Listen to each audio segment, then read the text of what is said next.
Hello everyone, welcome to our channel Constructing Minds. In this video, we shall be discussing about the section 115 BAC of the Income Tax Act 1961, which has been introduced by the Finance Act 2020 with effect from the assessment year 21-22. In the budget for the fiscal year 2021, Finance Minister Nirmala Sitharaman introduced the new income tax rates for taxpayers in India. The Finance Minister said in her budget speech that the current Income Tax Act is full of various exemptions and deductions that make compliance complicated and a burdensome process for the taxpayers. Though the removal of tax deductions and exemptions would make the compliance less tedious, those who have maintained their financial portfolio to avail tax deduction as per the old slab rates are likely to pay more tax under the new tax slabs.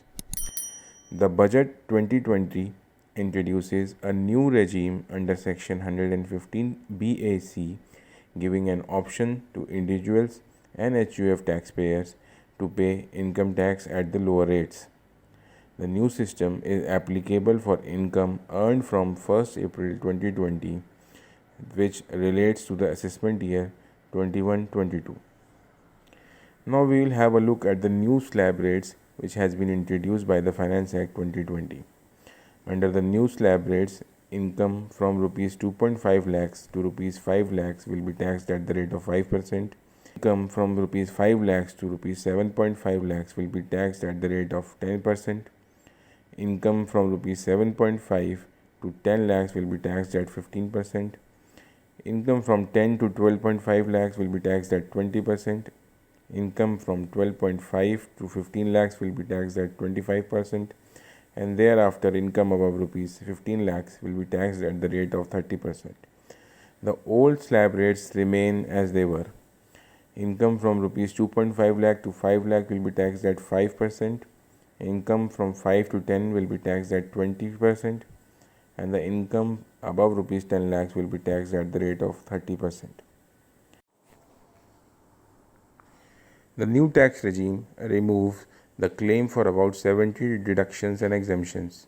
The following are the deductions and exemptions which you cannot claim under the new tax system: the standard deduction, professional tax and entertainment allowance on salaries, leave travel allowance, house rent allowance, minor child income allowance, helper allowance, children education allowance, other special allowances under section 10 subsection 14, interest on housing loan on the self-occupied property or vacant property, chapter 6A deductions and deductions from family pension income.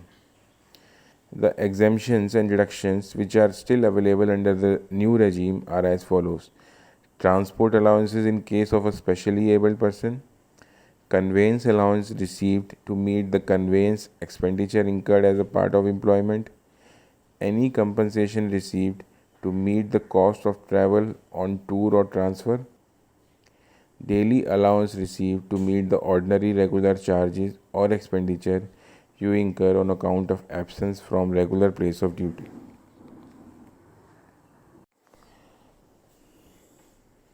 Now let us look at a few examples which will explain the calculation of tax under the old tax rate and the new tax regime.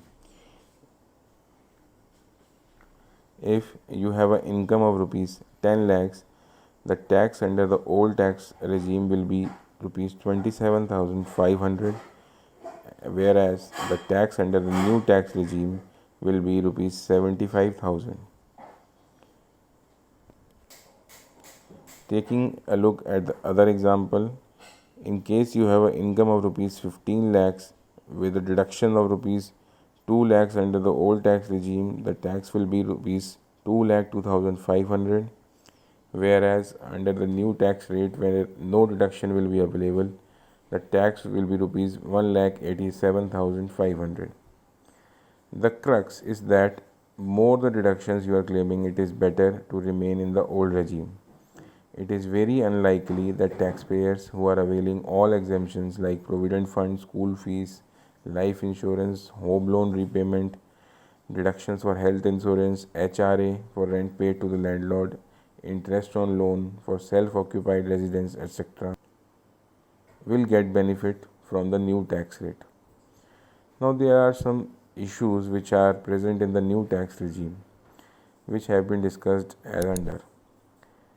Individual taxpayers have the choice to select between old and new tax rate, and hence to do the current selection, the taxpayer is required to first compute correct tax liability under both the tax rates, and then only he can decide which is beneficial to him. Thus, the process of computing income tax liability for individual taxpayers is more stressful and cumbersome.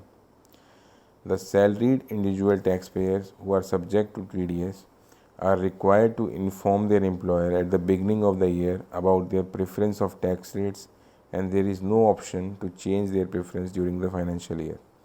Thus, these salaried taxpayers have been imposed with an additional burden to be extra cautious while intimating the employer regarding availing the option of tax rates.